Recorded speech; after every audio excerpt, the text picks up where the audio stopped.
One. Hello and welcome to the Woman's Cave. Oh, I'm glad that Jade is feeling well enough to steal it from me today. I know. It was a rough go right there, pollen and stuff. Yeah. But I'm glad it's not raining. I mean, I know rain is a good thing, and you kind of want. Rain is a good hey, thing. no, you Okay. can't sing it because then we would owe somebody royalty. Somebody else might. We don't own that. It's from a country song somewhere, and it's a good thing. It's a good thing because things grow, but I don't really like rainy days. I sleep on them. So in this case, where we live right now, we pretty much live in England. I like it. Because I swear we switch weathers for the last 2 years. Every day is cloudy and semi-rainy, and then when the sun comes out, we go running outside like, yeah, get the sunscreen. And you're like, it's going to be like 5 minutes of sun. What do you need sunscreen for? But we need it. But anyway, that's what we're like now. And it's healthy, and I'm Jade. Oh, and I want to, you blew an elbow. Well done. You remembered to introduce us.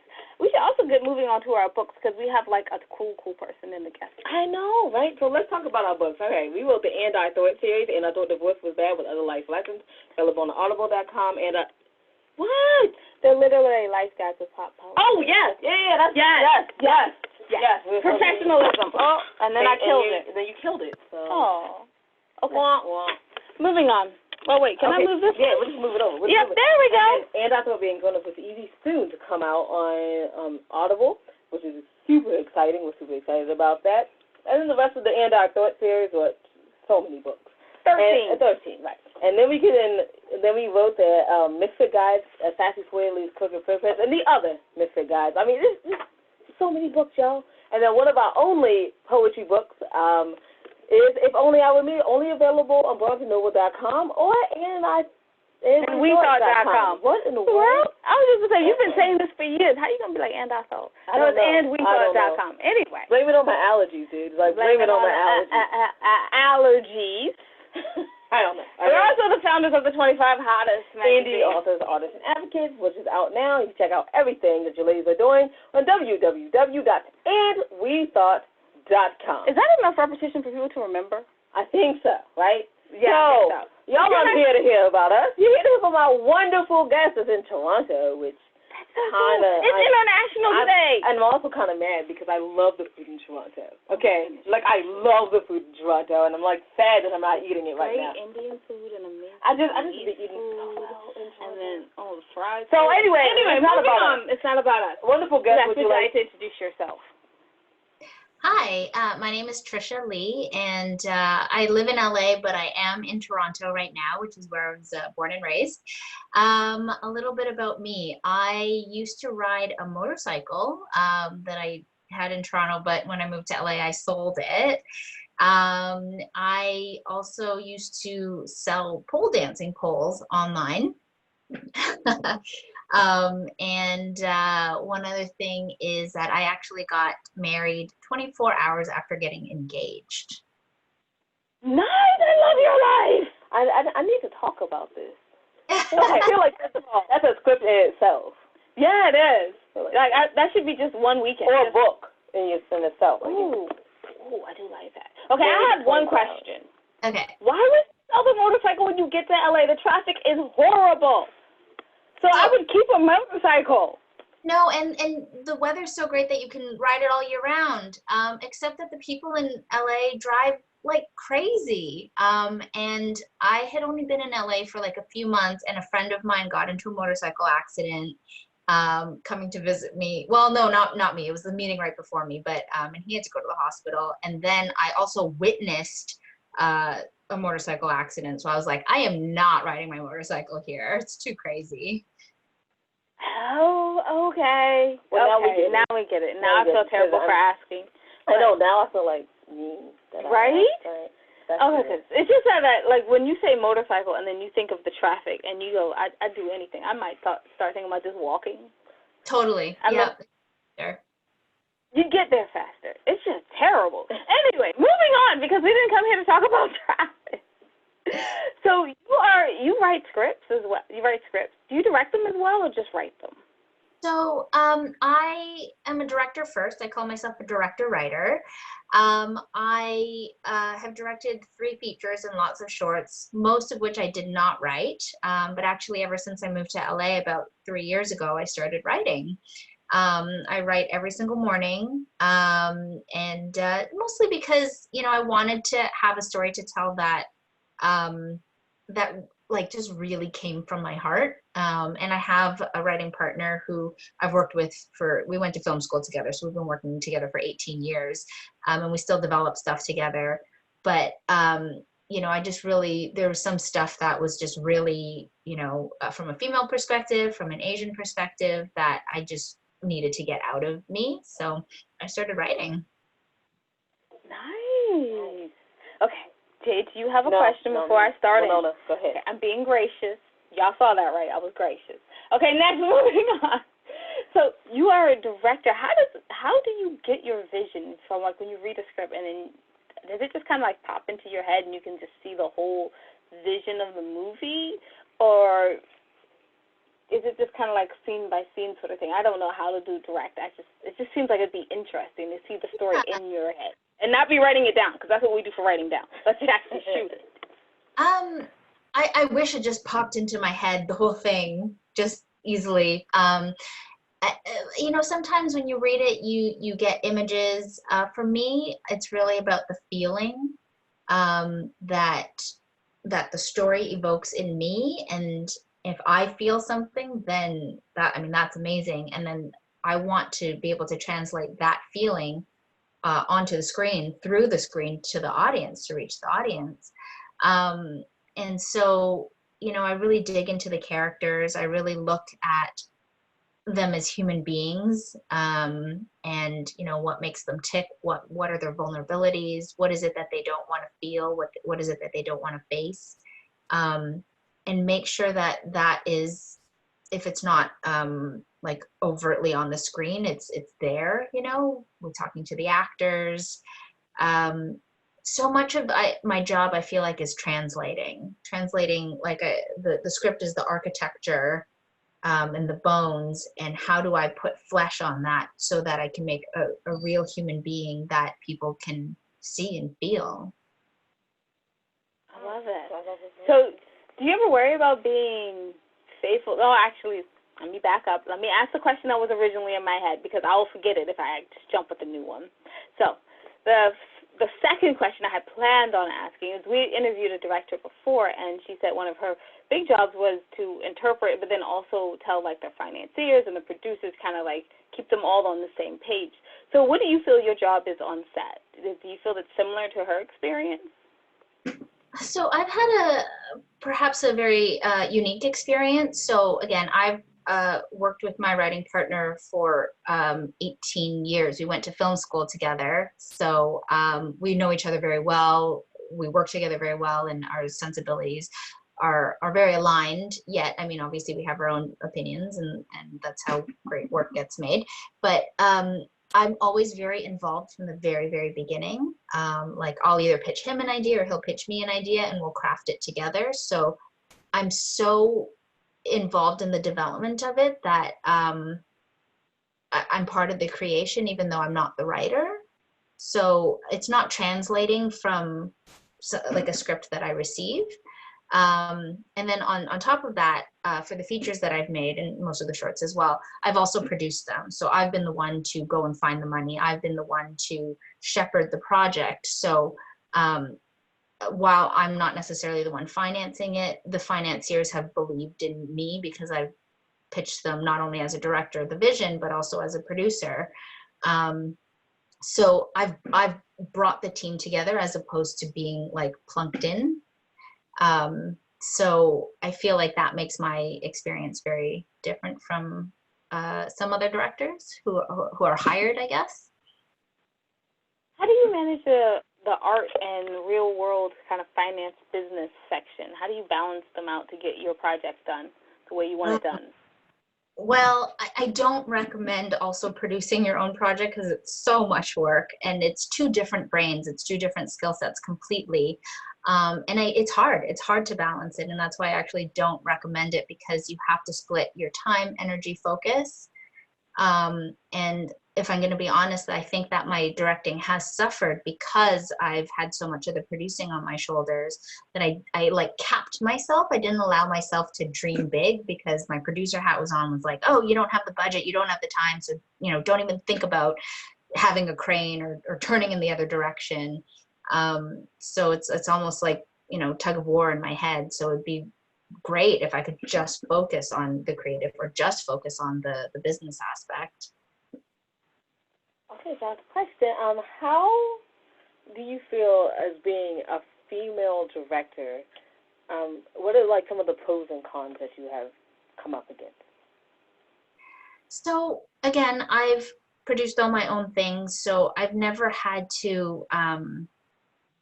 I've never been like in an office situation where like this type of discrimination was overt or that I had to face it. I guess because it's always been an uphill battle that I always thought, you know, filmmaking is hard. It's just hard. I don't know if I had a harder time because I'm female or because I'm Asian, or because filmmaking is just hard and raising money is hard. So it's really hard for me to say. I don't have anything to compare it to. You know, there is a lot of talk right now about, you know, we want to give female directors a chance and promote them. And I think that different stories are being embraced that probably haven't or wouldn't have been before. But yet I still have yet to make my next feature. Even though the script that I have a script that has won a lot of like screenplay awards. So theoretically the writing is good, and yet it's still hard to make it. It's a script called Mother Daughter. It's 2 female lead roles. It's an unlikely friendship story between a transgender teen and an undocumented Asian woman, which are 2 characters who aren't normally seen on screen and certainly never together. And so, you know, people aren't throwing money at me just yet. So I believe in the project, and I know it'll get made, but it's still not like, oh, you're a female director, here's money to make your movie. Oh my goodness. Yeah, I think we all waiting for that opportunity. Here's money to make the movie. I don't know. But I was like, we don't really have a screenplay to make any movies, yeah. Right? Oh, actually, no, we don't have a movie one. No, we don't. But all right. Also, you were talking at the beginning, as you were saying that you were an Asian woman and you wanted to tell some of your heart stories. Can you give us like some of the examples of what kind of heart stories you would like to tell? So with the script Mother Daughter, it's actually based on a wrong number phone call that I received. And you know, I picked up the phone. I was like, "Oh, sorry, wrong number," and then I hung up. And then about 2 minutes later, the same person called me back, and I was like, "Still me."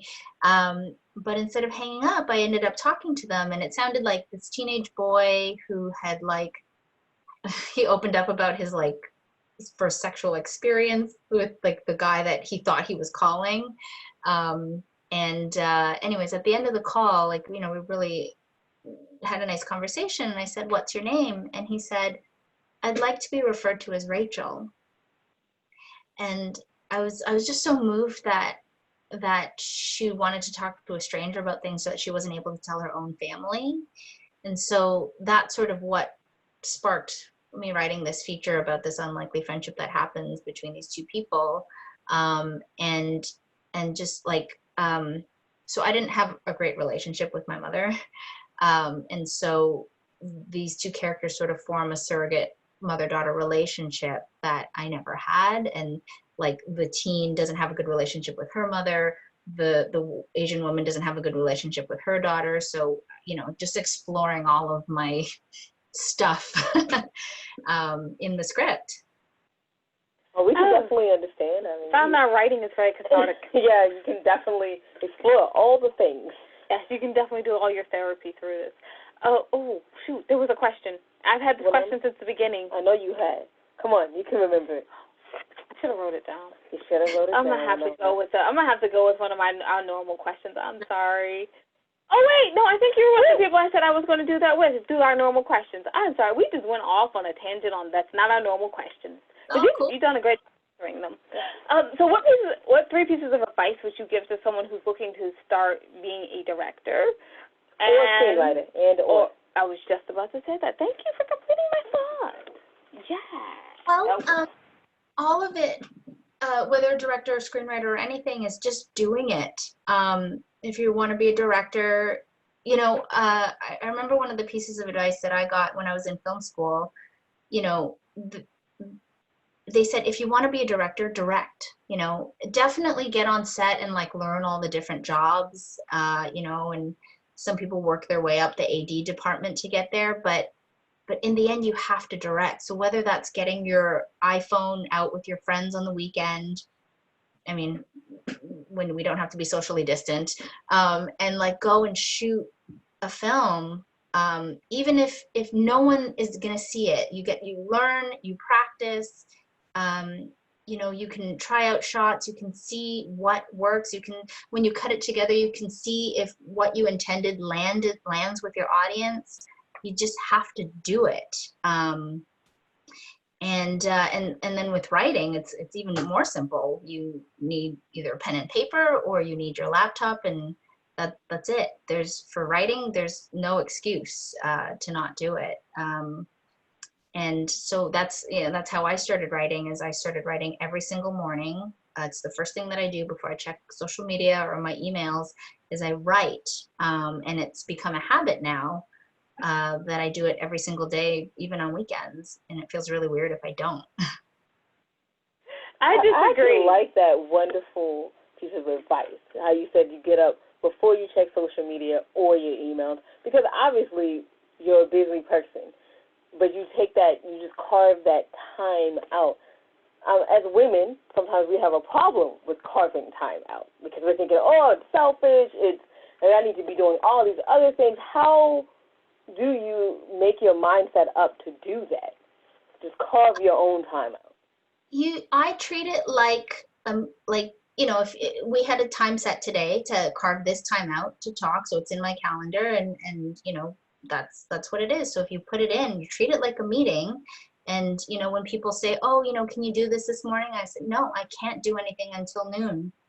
So I don't book anything before noon, and it's very precious time to me.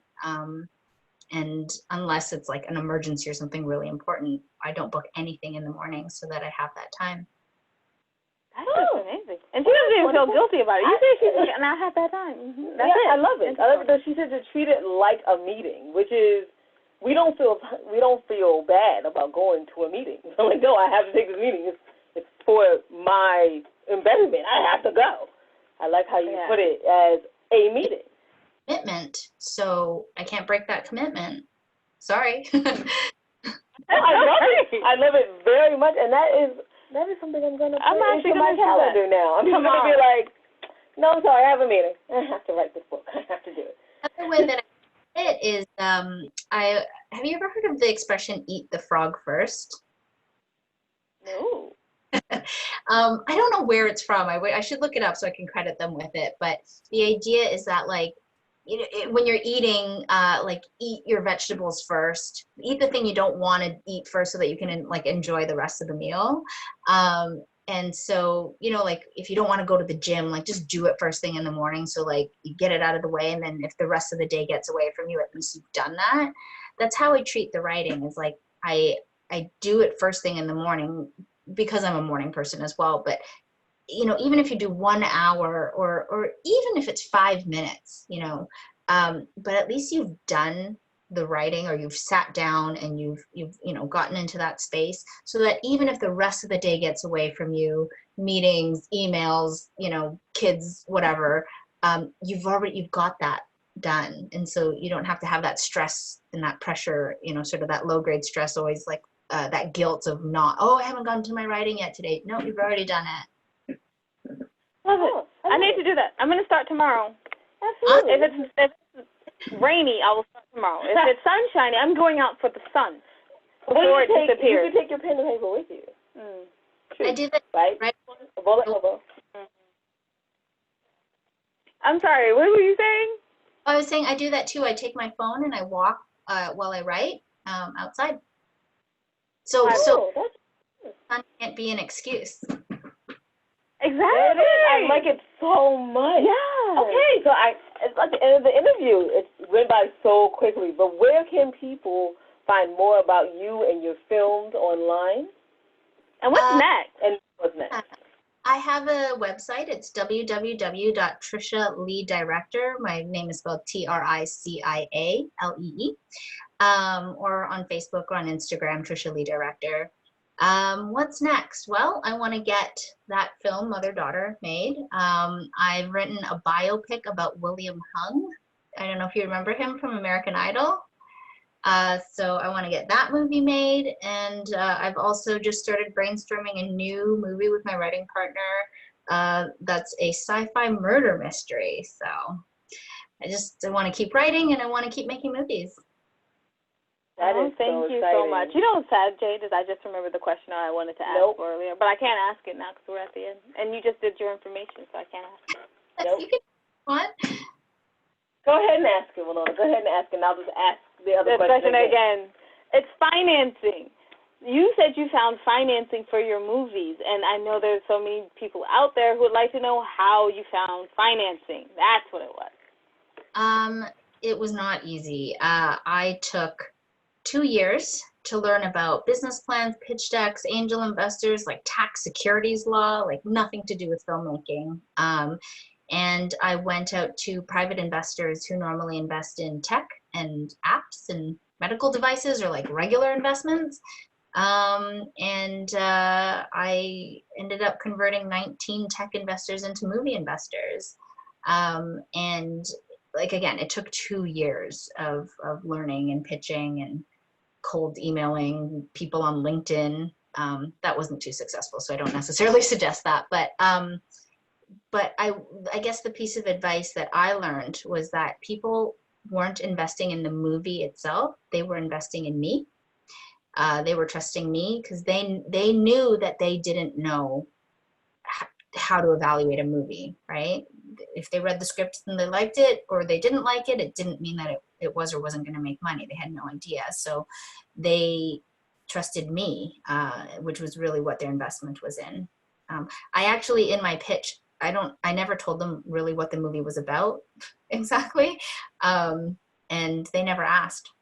So that's really what they were investing in. That's interesting. So I love that. I'm going to take that away. When people say that you are the brand, she is a living, that she is her brand. And if people trust you, then they will trust you with their money. So if there are any financiers for people out there, please trust me with your money. I can make They're not going to do that. I'm joking. They're not going to do that. And you shouldn't. You can invest in our writing, maybe. But movies, probably not. But again, where can people find you online, since we had to go back and ask that question? I'm so where sorry. can people find you online? Sure. So I have a website. It's www.tricialeedirector. That's TriciaLee. Or on Facebook, Instagram, Tricia Lee Director. And in terms of what's next, I hope to make my script Mother-Daughter into a movie. As well as I've written a biopic about William Hung from American Idol. So hope to turn that into a movie. And I've also started brainstorming with my writing partner, Corey Brown, a new sci-fi murder mystery. So we're going to get writing on that. Okay, we're super excited. I do. Her energy is great. I'm super excited to see all of your success. When we know that it's going to happen. And that's fabulous. Thank you so much for joining us today. I really appreciate it. I'm going to just go ahead and wrap us up. Yeah. So you can find out everything your ladies are doing on www.andwethought.com. And while you're there, take a moment, go to the Ladies tab, go to the middle and see the charities that we probably support. Yes, we know that money is a little tight now, and we understand, but maybe you can donate some of your time or your extra clothes or whatever that you have.